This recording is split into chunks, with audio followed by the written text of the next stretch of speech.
Aloha and welcome to the Murph's Place 808 for the Love of Golf podcast. I am your host, Murph. What is going on, people? I hope everybody has had a great week out there. We had a beautiful day today. It's been raining quite often and no rain today. Well, I should say no rain on the Eva Beach side of the island where we played golf today, but it's always probably raining somewhere on this island, especially kind of North Shore side, but and Kaneohe side, but no rain to speak of on this side. It was a beautiful day, sunny, nice, and golf was played. So I hope you guys have had a great week this week. Let's talk a little bit Fia golf, obviously. Sunday, it's been raining, like every day for the last, 4 or 5 days maybe. It's rained, whether it's rained hard or it's rained sporadically, but the courses are pretty wet for the most part. Not all of them. Moanalua Golf Club, where we play the Fia match, holes number 3 and 4 and hole number 7 were soaked. It was really bad. Matter of fact, one of the members, they have a group that plays every Monday, Wednesday, Fridays. She came in, one of the players came in, and she had on a white hat, TaylorMade, of course, repping the brand. But she had on a white hat, and it was covered with mud. And I asked her, I'm like, how did you get mud on your hat? And she said, well, I was down in hole number 3 in the fairway, and I hit my shot, and it splashed all up on my hat. So she was covered in mud, and I don't know why she even tried to play those holes. Most people are skipping those 2 holes, hole number 3 and hole number 4.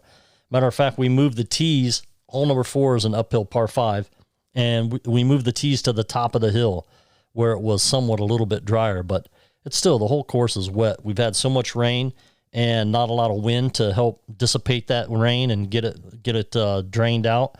So, like I said, the whole course has been pretty wet. So Sunday, I know I had to work, and so I was not able to go play, but I know Joe P. and Mark Ishikawa both bowed out with some other things they had to take care of Sunday. So I don't know if Chris played or if Kavika and those guys played.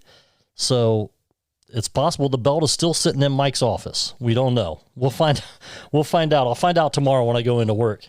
But it was good today, and like I said, it's nice to have a day where it's not wet and rainy. And obviously, I have an all open Jeep, so when it rains, I get a little wet driving. So I'm glad I didn't have to deal with that today. We played Beach Boys golf today, and we played Coral Creek. Coral Creek. The greens were really good today. Not that they always have bad greens, but they're not always in the best of shape. But today they were really good, and they were rolling really good. I didn't play great. I shot 78, but it was enough to retain the money belt from Troy and Rich Shep. Dan was over on the mainland. He had to go over for work, so he's not here this week. So it was just the 3 of us battling for the money belt, and I was lucky enough to take enough money from those guys to win the belt. And also had 1 skin, so that helped out. We did have a situation come up, and it was kind of a rule situation. I'll try to explain what kind of happened. So we had a threesome that went out first, and then my group, the foursome, went out second. Then there was a threesome that went out third, and we had a 4th group as a threesome. I guess in the group behind us, one of the players hit her tee shot on a dogleg right par 4. It's a short hole. It's not very long, but it's a severe dogleg right. And hit her ball, and it was heading right towards the tree line, which there's a little ditch down there, and everything at Coral Creek, any unmarked bushes or anything like that, is played as a lateral hazard. So she hit her ball to the right, and she believed that it went kind of around the tree and then possibly down into where the lateral hazard area is. And one of the other 2 players thought that he saw her ball hit the tree on this side of the bend. So they went up and they were looking for a ball, and they couldn't find the ball. So she was going to take a drop, and she dropped it on the other side of the tree about 100 yards out. And the one player said, hey, you can't drop it there. You have to drop it back where it hit the tree, where it went in. And so there was some type of dispute, some argument about whether it went in or out. And so she went ahead and dropped where she thought she should drop. Took a drop and played the hole.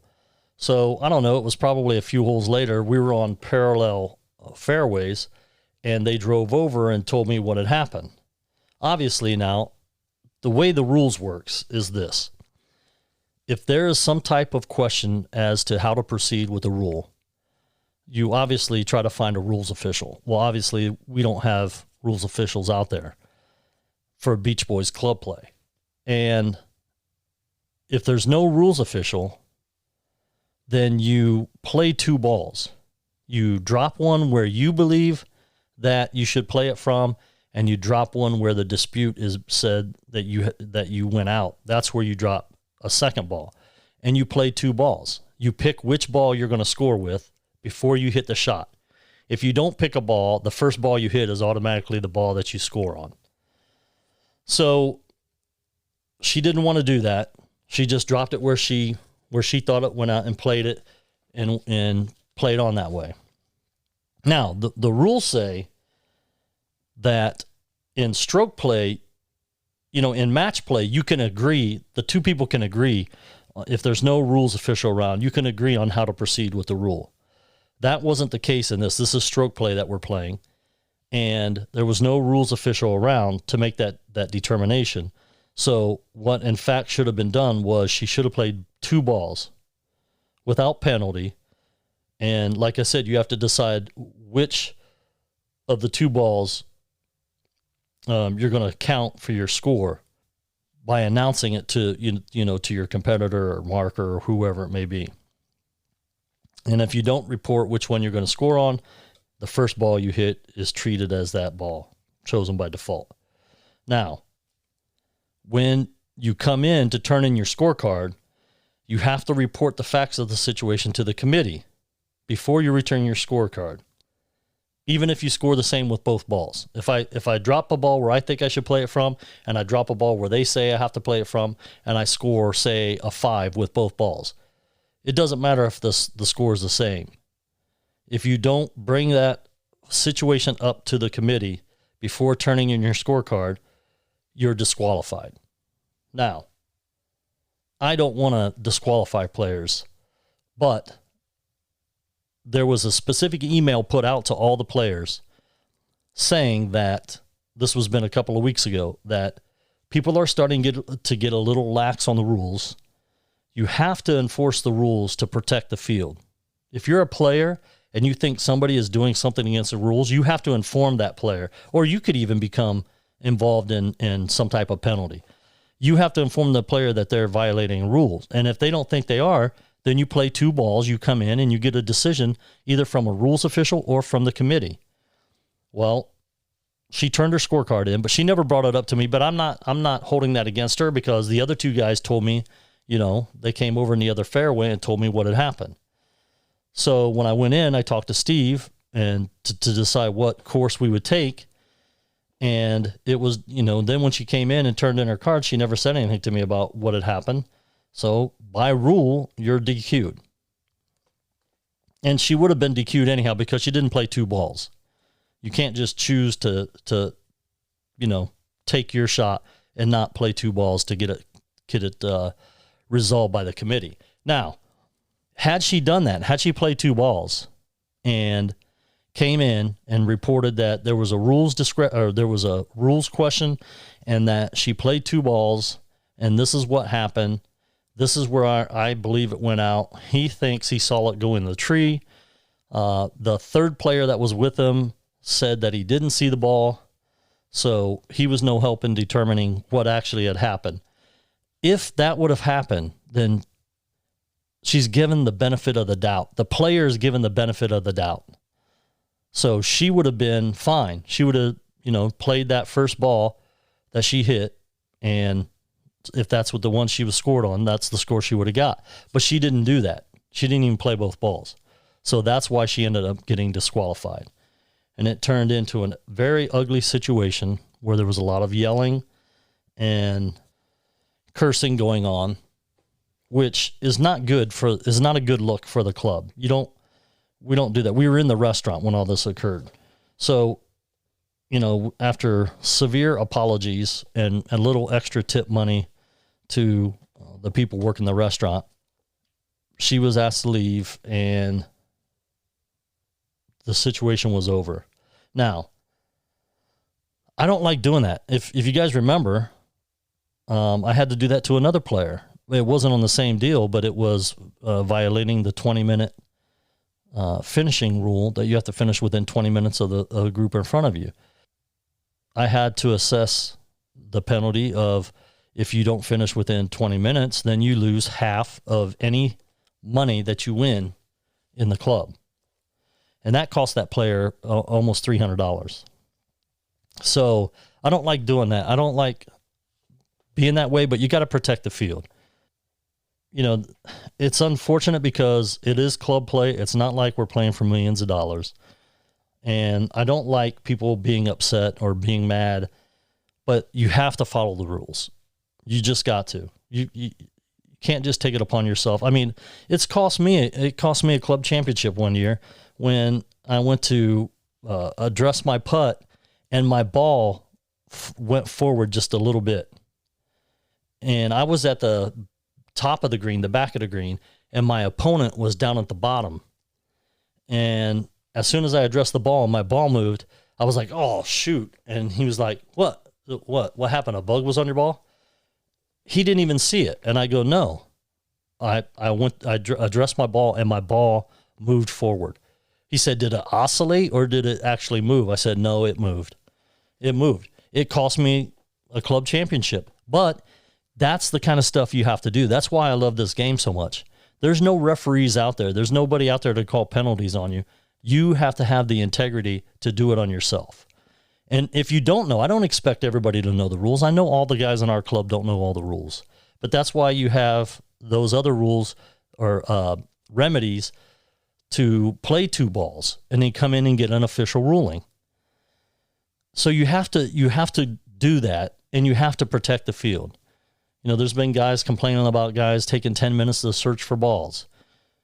Listen, if you're a player and you're with a guy and he's searching for his ball and it's 5 minutes, 3 minutes is the limit to search for a ball. If it's been 5 minutes, tell him, let's go. You got to hit another ball. You're over the time.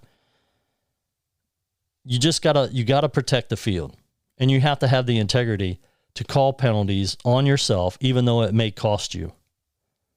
And this person hit had a birdie on one of the par threes and probably would have got a skin and maybe the short par three money. Well, technically, no, they wouldn't have, because there was another player that also birdied that hole. But anyhow, it was other than that incident that happened, it was a good day. We had a good time. Like I said, we have a bunch of great players. And after this whole thing was over, there was a couple of phone calls made, apologies made. I said stuff that I shouldn't have said, and it was in the heat of the moment, and I felt bad for what I said, and I apologized to the person, and they also apologized for what they said, which was not good either. And it's just, I think it comes down to nobody wants to be accused of cheating. Hell, my brother and I almost got into a fist fight in New York one year. We were playing golf with my dad, and he accused me of cheating or doing something. I don't know if he was messing around, but I take the game very seriously, and I was offended by it, and I wanted to beat him up. He had to swing a club at me to keep me away from him. So I understand people can get upset and emotions can get out of hand and things can get said that you really don't mean. But we're a club. We're all good friends, basically almost like a family. I mean, I consider those guys my brothers and sisters. So we just have to try to do better to not get into situations like that. But anyhow, like I said, if you're in doubt, always play two balls and then come in and report it to your committee and let them make the decision on how to proceed. All right. Okay, let's take a short break and we'll be right back and we'll talk about some PGA news. Okay, welcome back, everybody. Okay, in the PGA, we had the Honda Classic this past weekend. Hey guys, I got to tell you, if you haven't heard about Anchor, it's the easiest way to make a podcast. Let me tell you how. It's free. There's creation tools that allow you to record and edit your podcast right from your phone or your computer. Not only that, but Anchor will distribute your podcast for you so it can be heard on Spotify, Apple Podcasts, and many other sites.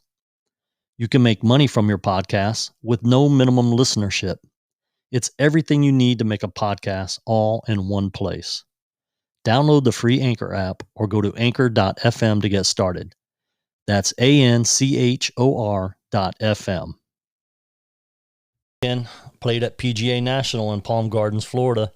I know I mentioned in the last podcast, it's a great track. We played it for the Golf Channel National Championship one year, and it was a very nice course. Very tough course, but very nice. And it dumped on us the last day. It rained pretty hard. So the winner for that tournament, Matt Jones, shot 12 under for the tournament and won by 5 strokes over Brandon Haggie. It's Matt's second win on the PGA Tour. His previous win occurred 7 years ago, and so congrats to Matt on his win. Brandon Haggie finishes second, and next up for the PGA Tour is the World Golf Championship Dell Technologies Match Play Tournament, played at Austin Country Club in Texas. Kevin Kistner is your defending champ in that tournament. The power rankings for this tournament, I was a little surprised. Not that I don't think he can win, but they have Patrick Reed ranked number 1 as the most likely to win this tournament, which, like I said, it's not totally out of hand. But I was kind of surprised. There's a lot of other good players in this tournament. Paul Casey's ranked second, and Xander Schauffele's ranked third. Now, my pick, I think there's a bracket. If you go to PGA.com, if you go to the tournament page and you go to the Dell Technologies tournament, there's a button you can click on. It says My Bracket, and you can fill out a bracket. I don't know if there's any prizes or anything involved with it, but you can fill out your bracket as to who you think is going to win. They have all the players listed. It's obviously match play. So you pick a player that you think is going to win, and you move them on to the next bracket and so on until you have a champion. Now, my champion that I ended up with, I think Dustin Johnson is going to win it. He won it back in 2017, I believe. But I think he's going to win. And like I said, I don't know if there's any prize or anything, but the power rankings got DJ listed at 15th place, which I thought was a little high. There's a lot of other guys that are listed before him that I don't think, I think that he's going to do better than, but we'll see. You never know. But it's kind of cool. Like I said, I don't know if there's any prizes for your pick if you win or not, but those are the two. And then the next tournament, not only that weekend, but the same weekend that the Dell Technologies match play is being played, they're also playing the Corrales Punta Cana Resort and Club Championship in the Dominican Republic in Punta Cana. And that's being played this same weekend as the Dell Technologies. In that tournament, Hudson Swafford is the defending champion. And Brandon Haggie, who finished second in this the Honda Classic, he'll be playing in Punta Cana at that tournament. So good luck to him. And like I said, hopefully my boy DJ wins. I'd like to see DJ win this tournament this weekend. And as you can hear, for some reason, Alexa's in the background wanting to put her 2 cents in. She didn't understand. I wasn't even asking her a question. But so we'll see. We'll see what happens this weekend. It's kind of cool how if you don't qualify for one tournament, at least they have another tournament that you can play in. That you don't have to sit out a week. You can still, come in and play and hopefully do good and make some money. That would suck if you didn't get to qualify for a tournament and then you just couldn't play. Locally, we have the VGA is playing a tournament this coming weekend, Saturday, at Olomana. And looking forward to that, although I heard a couple people played Olomana not too long ago. It was during these rainy days that we had, and it was soaked. That course, I mean, there's a one hole on the back. I can't think of what hole it is. It may be on the front. But when it rains and it floods, it's like one gigantic pond. It covers up everything. The fairway, the tee boxes, everything. It's crazy out there how flooded it gets. But that's where we're going to be playing this weekend. Hopefully, no rain this week. Come on. Let us have a halfway decent dry course. And another full week of work for me. I'm not going to be able to play a whole lot of golf Tuesday through Friday, the Murph game with the boys at Moanalua, but also I didn't get to play a good friend of mine that just left the island. He's in the Navy and got promoted, so he ends up going to Virginia, but he was playing with us too, Jeff Fleming. He started to play with us on Tuesdays and through the week playing the Murph game. So hate to see him go, but safe travels, Jeff. Hope that you get to your next duty station and you do good there. I think he's actually going to be chief on a boat. So congrats to him and safe travels, and hopefully we'll see you back out here sometime to play some more golf. Okay, let's take another short break and we'll be right back. This podcast is brought to you by Smart Boy Studios, the best studio and artist collective out of Ohio. Smart Boy Studios provides recording, mixing, and mastering services as well as any other audio post-production you need. Smart Boy entertainment artist Corey Gossett is dropping a song every single week this year. Stay up to date by following him on Spotify or Apple Music by searching Corey Gossett, or on Instagram or Twitter under @KidWhoCameBack. Friday, March 26th, JV Tree is dropping his sophomore album, Oakwood Hills, featuring C Money Baby, 10 Tempo, Eamon Jones, D Knight, Corey Gossett, and Joey is Fire. It's the perfect soundtrack to start off the spring. Also on March 26th, Zachary Leon is releasing another short EP of West Coast influenced cruising songs, including another feature from C Money Baby. DeCasso also dropped a song recently titled All Right, if you need a pick-me-up today. Head to www.smartboystudios.com to stay up to date on new music, new videos, and any upcoming events. If you'd like to support Smart Boy Studios and their artists, visit threads.smartboystudios.com to check out their merch. They offer hoodies, hats, shirts, and more. All right, welcome back, everybody. All right, well, like I said, I was going to bring back the podcast weekly. I miss you guys too much. I don't get to talk to you guys enough. Every 2 weeks is too long for me. I need to reach out and talk to you guys each week. Thank you guys for all your support for the podcast. Thank you to the new guys that have asked me about the podcast and have subscribed to the podcast. Thank you. And like I said, if you have some other fellow golfers, turn them on to the podcast.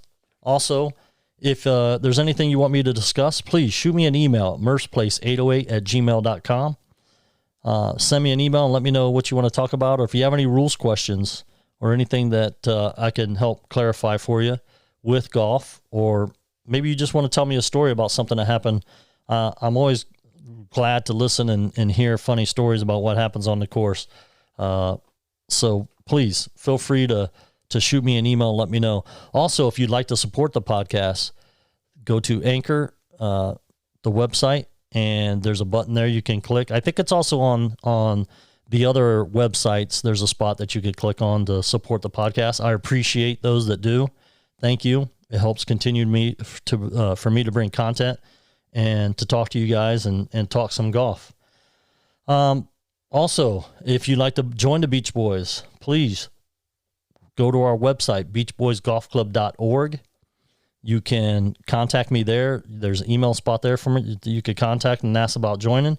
Our schedule is set there so that you can look and see where we're playing. If you just want to come out and play as a guest and see if you like it, please come out. We'll get you set up, and you can play some golf. Like I said, we got a bunch of great guys, a lot of good golf, and some not so good golf. We got some high handicappers. That's another thing. We were discussing, and I don't know if any of you guys are play in any clubs. Please shoot me an email and let me know what you guys do. So the way we do our pairings is that there's guys that want to play together because they gamble, nothing big, but they do gamble, and that helps you. For me, when I'm playing somebody for a $5 Nassau, 555, front, back, and overall, it helps me focus a little bit better and play a little harder to try to win.